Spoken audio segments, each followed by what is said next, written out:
Today we're in Cookeville, Tennessee to participate in the 2011 Reebok CrossFit Games Open. Over 26,000 athletes from 59 countries are competing to see who will go to California and fight it out for the title of fittest on earth and $250,000 in prize money. And today I'm working out alongside one of the best, Rich Froning. I was a former athlete who thought my best days were behind me. Fad diets and gimmicks left me 30 and miserable. Now I'm in my 40s and in the best shape of my life. How's that possible? I found out the truth about fitness.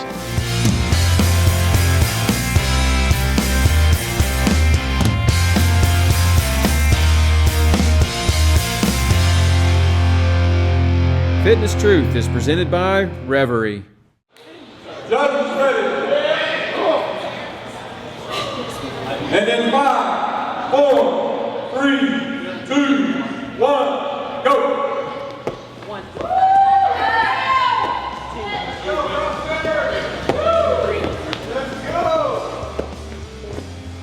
So today, we're going to Cookeville, Tennessee. Now you can compete in these competitions weekly, anywhere you like. But today we've been invited to go and work out with Rich Froning. Now Rich Froning was second place in the Reebok CrossFit Games last year, so that means he's the second fittest person on the planet. So to work out with him today is going to be something really special. I'm really looking forward to it. So we're going to go up to Cookeville and we're going to work out alongside of Rich, but we're also going to meet other athletes, Mike McGoldrick, Jessica Pomanian, and a local CrossFit hopeful, Emily Griffin. And we're going to do this workout alongside these athletes, and maybe it'll elevate our intensity and our results a little bit higher. This looks awesome. This place is awesome. It's like a dream weight room. Rick, how's it going? What's up, man? I'm rolling. Stretching. How are you? Yeah, man. So Coach Pugh and Rich have been inviting athletes to these Friday night throwdowns at their facility for the length of the CrossFit Games Open. And tonight, we're going to work out alongside some of the best. Our affiliate, which is CrossFit Cookeville, and as well as other local CrossFitters. Some others that have been coming into town, all getting together about 5 o'clock, 5:30, start congregating. They warm up, get going, and we've even got a good spectating crowd coming in too. My athletes here at Tech, some people here in the community. So it'll be pretty live here in a little bit. They'll all gather around and we'll get after it and running heats until we're done. You want me to, I'll show you around the place. Yeah, absolutely. They let us put a CrossFit banner up there. This is kind of like our CrossFit gym. You know, we've got our ring, got our GHDs, got 12 rowers. This was an original box that we designed. It's got 2 sections, but it's 24 inches when it's together. When you bring it out, it's got these legs. That's a 12-inch box now. I told him I wanted a rack that we could put a chin-up bar in the front, a chin-up bar in the back, and connect each rack with a chin-up bar. On the back side here is a straight bar. Right. So we've got 3 spots you can do a chin-up at every rack, and there's 22 racks in here. So that's, 66 spots. This is home of Rich Froning, that's right. So he gets after it here. Rich gets here every morning. Trains our first class, first thing in the morning around 7. We have some athletes that train at 6, and then Rich trains that group, and then he begins his day of workouts. My name is Rich Froning. I'm the assistant strength coach at Tennessee Tech. We're in our 10,000 square foot weight room. Transition time relatively short. Didn't waste any time on that. Been doing CrossFit about 2 years. In June.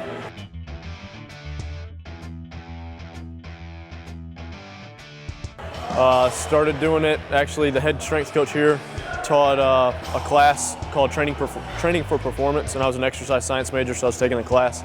He told me about CrossFit, so I went and got my level 1, started doing it at my dad's barn, and then kind of here we are today, I guess. So yeah, this has changed my life in ways that I would never even imagine. I end up qualifying for the games last year through the sectional and a regional, and then made it to the CrossFit Games last year and got second place. And that was it. And there's Rich Froning getting it. and he should go down hand over hand. Both these guys collapsing in a heap. Incredible programming. The crowd has not been disappointed. They're letting these athletes know it.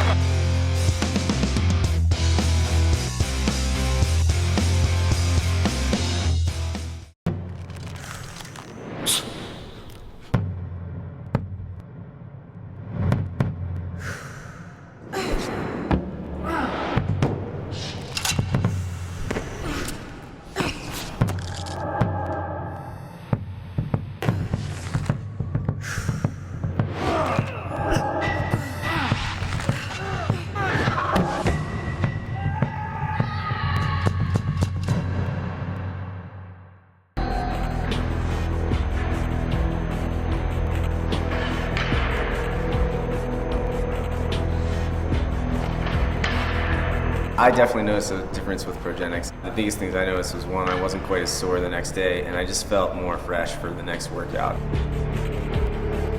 And it just makes your next workout more productive, because you're not just running through mud, but actually doing what your body can do.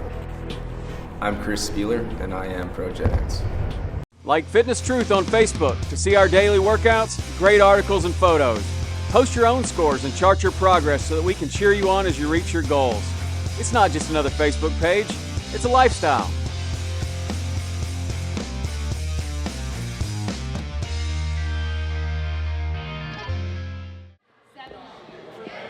Today, what we have is a 10-minute time cap, which is called an AMRAP. AMRAP stands for as many rounds or reps as possible. So we have a 10-minute time frame, and in that time, we are to complete 60 bar-facing burpees, 30 overhead squats, and 10 muscle-ups. And that would constitute one round. If you have time remaining, you can go back and start over on the burpees and complete as many as possible all the way through. Maybe you can complete 2 rounds. So when I first saw this workout on the internet, I looked at it and I thought, you know, this is pretty good. This has a lot of my strengths there. And a lot of people don't like the burpee. I kind of like it, and for a long time I considered it to be the foundation of my fitness. And the burpee is something that you can do anywhere. So while I was traveling, I would do a tremendous amount of burpees. So 60 burpees, that's fine for me. I kind of like that. So I felt like I could hold my own on the burpees. They throw the curveball of this bar facing burpee at us, and that'll change things a little bit, but not too much. A bar facing burpee is something that really nobody had ever seen before. And what it means is that the barbell will be on the ground and you are facing the barbell. You have to drop to your chest and do a standard burpee, clap overhead, and then jump over the bar, land on 2 feet, turn around, and do another burpee. So that would be 2 reps as you jump over the bar for all 60 reps. Now when there are 26,000 athletes competing, there's going to be a lot of ties. So every rep is incredibly important, and on the first 3 workouts I've seen just exactly how important that is. One more rep might elevate you in the standings 300, 400 places. I was really fighting to get back to the burpees, finish up the overhead squat, get back to the burpees, and complete as many of those reps as possible.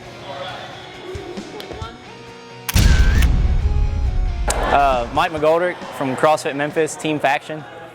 Rich is a good buddy of mine, and you know, as you know, he's a pretty good athlete, so any opportunity I have to train with him, try and take advantage of it. I've been CrossFitting for about 2 years now, so played ice hockey for like 10 years, had some shoulder injuries, and had to hang them up, and still like to train and work out and stuff, and started running, and then one day I realized that just running wasn't doing it. I still like to strength train, and stumbled across CrossFit at a Velocity gym actually, and went in, you know, basic story for everyone, did Fran, puked, loved it, and been hooked ever since.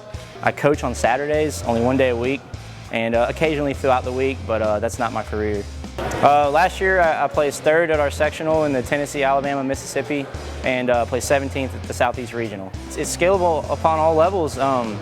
My mother, she just started. She's come a long way. She kind of had the similar road as me. She's always liked fitness and always wanted that challenge, but couldn't really, you know, figure out what it was exactly. You know, she didn't want to be a pro athlete or nothing, but she runs, and she runs just to be faster. You know, not because she knows she's going to be, you know, one of the top runners in the city or anything, but she found CrossFit. I finally told her to come out and try it out, and she's just like the running, she's just competitive in nature, and it just brings the best out of people.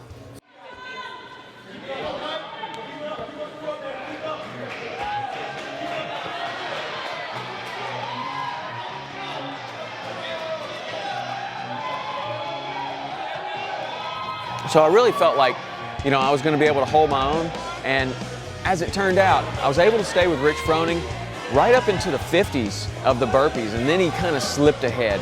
Now the second movement is the overhead squat, and while I'm pretty good at overhead squats, and I do consider it one of my strengths, I knew that with all the jumping that we were having to do with the burpees, my legs were going to be fried, and I was exactly right, because when I went to do an overhead squat, as I went down, I got in my snatch position, I picked it up, and I was going to go into a full squat, which would be the first rep, but my legs were fried, and I almost dropped the bar, which cost me a lot of time.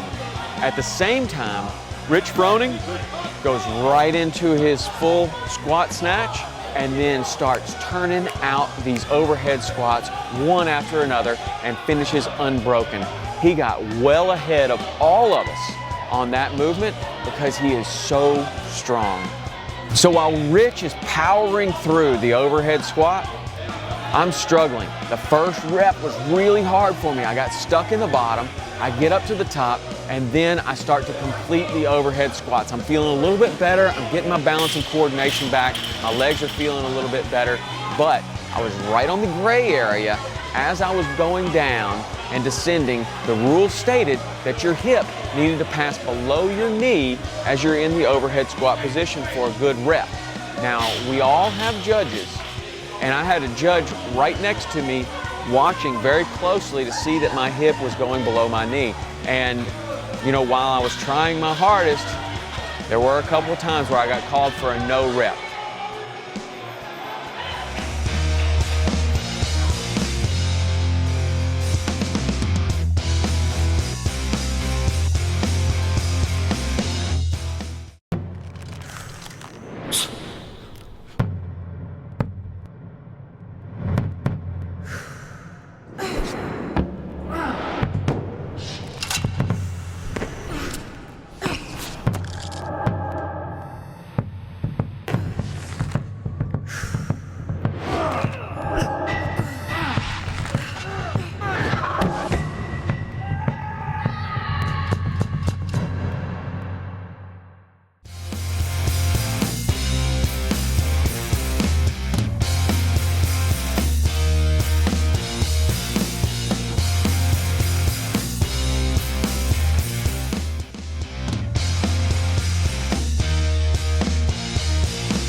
Yeah, I played baseball all growing up. Junior year of high school, they asked me to try to get me to play football, so I played. Ended up dislocating my shoulder the first game. Rehabbed it back. They told me I probably have to have shoulder surgery. Didn't want to do that because I was baseball, and had dislocated it probably 10 more times. So had to have surgery. Played a little bit of baseball in college, decided college baseball wasn't my thing. Came back here and then worked at the fire department while I went to tech and got my undergraduate. Physically, the movements are safe, they're perfect. I mean, it's real life stuff. You're made to do this stuff. But I think psychologically it does a lot more. That's where you see a lot of the benefit. People just don't push if you do a normal workout program. You just run on the treadmill. You're not going to push yourself as hard as you would if you're competing with other people. You know, people's egos get in the way in this stuff, and you're going to push a lot harder than you would normally. So I think that's one of the keys is the competition. We've got a pretty good little rivalry between people. You know, people pick out other people that are on their level. You know, some people know they're never going to get to. We got, you know, some fire breathers in they're never going to reach that status, but there's other people they can kind of compete with. So, you know, they may not compete with everyone, but they've got their own little matchup that they're like, hey, I'm going to beat this person, or hey, you know, I got to beat this person. So, no telling what the future holds. I was telling people the other day I never would have saw a year ago. If you would have asked me what I'd be doing now, I'd have told you I have no idea. I would have never thought this would be what I was doing. So we'll see. It'll be fun. Wow, finished. He did finish. He's got to get over the rope. He's got to get over the rope. He's got 15 seconds in which to do that. He's got 10 seconds. 10 seconds. Oh, he finishes the workout. So he'll take first. You know, while I was trying my hardest, there were a couple of times where I got called for a no rep. Now, a no rep is something that I expect because I'm trying to go as fast as I possibly can, but I'm also, you know, getting fatigued. And as you're trying to go fast and you're getting fatigued, you stay right on the edge of what constitutes a good rep. So I got called for a couple of bad reps. I expected it. I didn't get frustrated. I just kept pushing on and trying to maintain the depth in my squat. Rich Froning, on the other hand, Mike McGoldrick, those guys were getting called for 0 bad reps, so that saves a tremendous amount of time. They have 30 overhead squats, they complete 30 overhead squats. For me, in order to get 30 overhead squats, I had to complete maybe 34, 35 when you put in the bad reps and the ones that I was called for. When I get to my last overhead squat, I am really looking forward to putting that bar down because I'm glancing over at the clock and I see that I'm well ahead of the schedule that I was on when I tried this workout before. So I know that I have time to complete the muscle ups and then get back to the burpees, which was my goal tonight. I wanted to get back on those burpees. I'm good at burpees and I wanted to make sure that I got as many as possible. I'm finished with my overhead squats. I'm really excited, but I'm also fatigued. 60 burpees, 30 overhead squats, that'll wear you out. That's a pretty good workout in itself. But I do know that I have plenty of time to complete the muscle up. The muscle up is not my strongest movement, but it is something that I'm okay with. Now, Rich Froning, Mike McGoldrick, they are turning these muscle ups out as fast as you can imagine, and they're stringing them together one after another. For an athlete to be able to string together 10 muscle ups or even 5 muscle ups, that saves a tremendous amount of time. Here's another place where Rich Froning was able to leave the rest of us behind because he could string them together. The reason he's able to string them together is because he is strong, he has incredible stamina, endurance. You know, his work capacity is way up there. He is an incredible athlete, and it showed in this portion of the workout because he is as fresh as maybe I might be before I even started the workout. As I'm moving on to the muscle ups, Rich has already finished his muscle ups and is powering through as many burpees as he can. And, you know, it looks like not only is he going to power through a lot of them, but he's going to finish this and move on to another portion of the workout. So on my muscle ups, I'm feeling pretty good about them and I'm feeling pretty strong, but I'm doing them one at a time. One at a time is a lot slower than being able to string them together like Mike and Rich are doing. So they start to pull ahead of me there. I'm gonna finish my muscle ups, but I run into a problem. So in my haste to get down from the rings and do another one, I'm not reaching full extension with my elbows and I get called for a couple of no reps. This was tough because, you know, every time that I have to go back and do a muscle up rep, that's probably 3 or 4 burpees that I'm not able to complete if, you know, it chews up a lot of time.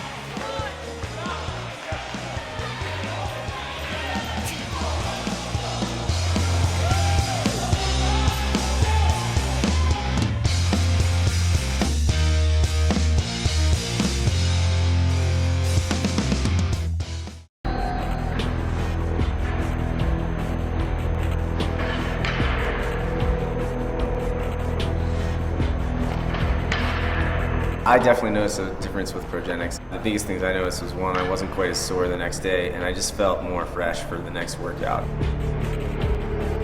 And it just makes your next workout more productive because you're not just running through mud, but actually doing what your body can do.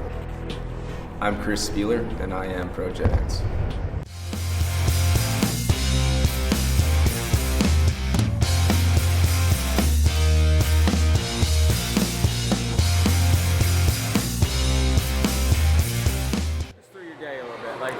time are you getting up? Getting up 6:15. Come in here, teach CrossFit class. When I get done with that, I row a little bit, row some intervals, row distance, just depends. Do some strength work, run some errands, come back, do some training, either Metcon or anything like that.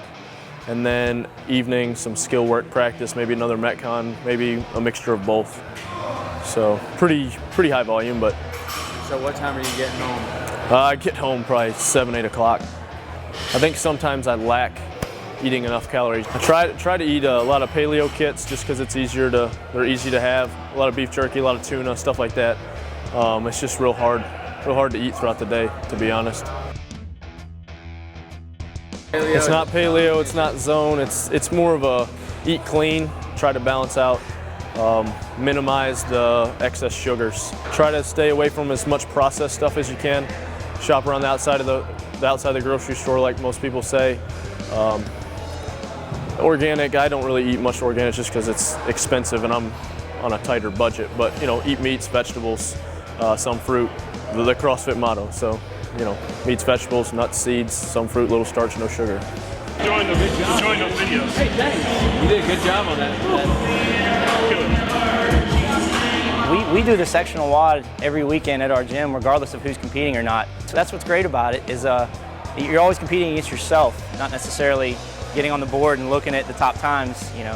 You're thinking, okay, I have this goal, this is where I want to get, and you get there, and that's the most satisfaction I see that people get out of it. The confidence it gives you. Any physical challenge now, without hesitation, I'm like, I know I can do that. And I'm not scared to fail, because how many times have you run into a wall that you started and you're like, I don't know if I'm gonna make it through this, but you keep battling and you do, and that gives you some great confidence, and not just physical things in life, but for everything that you run into. So finally, I get through with the muscle ups. I look over and I can see that Rich Froning, he's already on the overhead squat. So I am just really floored that he's got that kind of work capacity.